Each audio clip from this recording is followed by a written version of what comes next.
हर हर महादेव। श्री साई नमस्तुभ्यम। पंढरपुर महाराष्ट्र में चल रही श्री हरि विठल शिव महापुराण की कथा शुरू हो गई है। आज 30 दिसंबर छठे दिन की शिव महापुराण की कथा समाप्त हो चुकी है।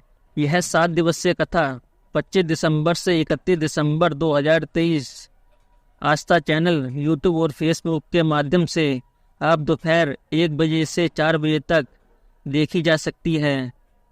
आज की कथा बहुत ही अधिक रोचक जानकारियों से भरपूर थी, जिसमें गुरुजी ने रोचक उपाय और पत्र पढ़े हैं। आइए बढ़ते हैं आज की कथा की ओर। गुरुजी ने कच्ची सिलाई और पक्की सिलाई में अंतर बताते हुए कहा। गुरुजी ने कहा, कच्ची सिलाई वह होती है जिसे आसानी से खोला जा सकता है और पक्की सिलाई को आसानी से नहीं खोला जा सकता। आज के रिश्तेदार और मनुष्य कच्ची सिलाई हैं। गुरुजी कहते हैं, अगर आपने किसी व्यक्ति के 100 में से 99 काम कर दिए पर एक काम नहीं किया तो वह काम न करने पर आपके 99 काम भूल जाते हैं और आपसे बात करना छोड़ देते हैं, रिश्ता तोड़ देते हैं। और पक्की सिलाई है परमात्मा। अगर आपने 99 गलतियां करने के बाद भी आप एक काम भी अच्छा कर देते हैं तो भगवान आपकी सभी गलतियां माफ कर देते हैं। ये पक्की सिलाई है। इसलिए आपको कहते हैं, एक लोटा जल शिवलिंग पर जरूर अर्पित करना चाहिए। राजलक्ष्मी जी पत्र लेकर आई। मेरी 5 साल की बेटी है जिसे बचपन से ही झटके की बीमारी थी। वह 6 महीने की बच्ची थी जब उसे पहली बार झटके आए। इसके बाद उस बच्ची को हॉस्पिटल में भर्ती कराया। उसे 3 बार झटके आते रहते थे। बेटी 2.5 साल की हो गई। वो ना तो बोल पाती थी और ना ही चल पाती थी। तो बगल वाली आंटी ने शिवलिंग पर जल और बेलपत्र को बच्ची को देने को कहा और मैंने वैसा ही किया। गुरुजी, आपकी कथा में आप जो बता रहे थे वो प्रयोग भी मैंने किया। आज मेरी बेटी चल भी सकती है और बोल भी सकती है। उसी का आभार व्यक्त करने में कथा पंडाल में आई हूँ। पूजा मुकेश जी पत्र लेकर आई।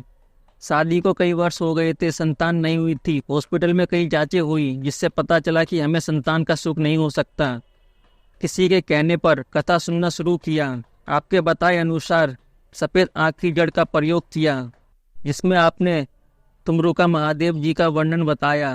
पति और पत्नी दोनों ने पशुपतिनाथ व्रत धारण किया और एक नियम बना लिया। 1 लोटा जल शिवलिंग पर चढ़ाना शुरू किया। टीवी के सामने आसन लगाकर कथा सुनती। बाबा ने नहीं सुनी। दूसरी कथा सुनी, बाबा ने नहीं सुनी। तीसरी कथा सुनी और बाबा की कृपा हुई कि मेरे घर में जुड़वा बच्चों ने जन्म लिया। एक बेटा एक बेटी ने जन्म लिया। उसी का आभार व्यक्त करने में कथा पंडाल में आई हूँ।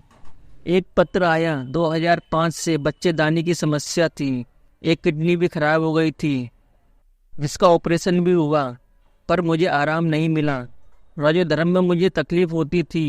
इसके कुछ वर्षों बाद मुझे पेट में दर्द हुआ और डॉक्टर ने बच्चेदानी में 5 गठान बता दी और डॉक्टर ने वो ऑपरेशन के लिए बोल दिया और कहा, अगर जल्दी ऑपरेशन नहीं कराएंगे तो कैंसर जैसी बीमारी होने की संभावना है। इसके बाद समझ नहीं आ रहा था हम क्या करें। डॉक्टर ने सिर्फ एक हल ऑपरेशन बता दिया था। बच्चेदानी निकालने के लिए कह रहे थे। इसके बाद मेरी माँ ने मुझे बुलाया। इसके बाद उन्होंने शिव महापुराण की कथा के बारे में बताया। शिवलिंग पर जल और बेलपत्र को चढ़ाकर आचमन करने को कहा। हम बाबा के हो गए और कुछ दिनों बाद बहुत तेज दर्द हुआ तो डॉक्टर के पास गए तो और डॉक्टर ने कहा, 5 गठानों में से 4 गठानें घुल गई हैं, सिर्फ 1 गठान है। अब ऑपरेशन की ज़रूरत नहीं है। बाबा ने संभाल लिया। अब मैं पूरी तरह से स्वस्थ हूँ। उसी का आभार व्यक्त करने में कथा पंडाल में आई हूँ। गुरुजी कहते हैं, अगर किसी पवित्र नदी के तट पर जा रहे हो या किसी पवित्र नदी के पीठ पर जा रहे हो तो पवित्र नदी के पानी का छींटा आपको जरूर करना चाहिए, क्योंकि कार्तिकेय जी और शंकर जी की 5 बेटियों का जन्म भी गंगा के पवित्र जल से ही हुआ है।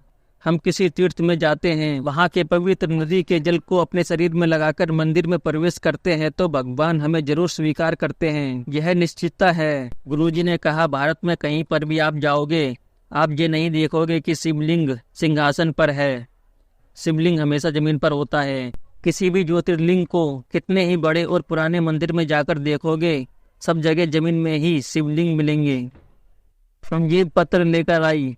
मुझे शुगर की बीमारी थी और बाबा से निवेदन करके आई थी कि मैं कथा सुनने जा रही हूँ, मैं कथा सुनूंगी और दवाई भी नहीं खाऊंगी। और बाबा तुझे ये संभालना है। मैंने 25, 26, 27, 28, 29 दिसंबर इतने दिन दवाई नहीं खाई है और शुगर की जांच कराई तो रिपोर्ट नॉर्मल आई है। उसी का आभार व्यक्त करने में कथा पंडाल में आई हूँ। मुझे बहुत ज़्यादा दवाइयाँ खानी पड़ती थीं।